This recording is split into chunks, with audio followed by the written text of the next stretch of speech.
যদি কখনো দেখেন আপনার অন্তরটা অস্থির হয়ে আছে, পৃথিবীর কোনো কিছুতে আপনার শান্তি লাগছে না, সবকিছু আছে তারপরেও যেন কিছু নাই কিছু নাই কিছু নাই, এমন যদি অনুভব হয়, আপনার মন যদি সত্যিকার ভালোবাসার তৃষ্ণার্ত হয়ে থাকে, তাহলে কিছুক্ষণের জন্য সবকিছুকে বাদ দিয়ে নীরব হয়ে এক জায়গায় বসে পড়ুন।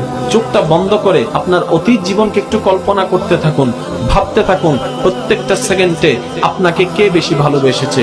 আপনি ভালোবেসেছেন যাদেরকে, এক সাইডে রাখুন। আপনাকে যারা ভালোবেসেছে তাদেরকে এক সাইডে রাখুন। সবকিছু ভাবতে ভাবতে এবার আপনার সৃষ্টিকর্তার দিকে একটু মনোযোগ দিন, আপনার আল্লাহর দিকে একটু মনোযোগ দিন। আল্লাহ আপনাকে কতটুকু ভালোবেসেছে।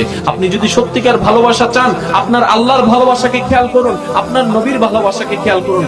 আপনি যখন আল্লাহর ভালোবাসাকে ভাবতে থাকবেন, তখন আপনি দেখবেন আপনার জীবনের প্রতিটা সেকেন্ডে সেকেন্ডে আপনার সৃষ্টিকর্তার ভালোবাসার সন্ধান আপনি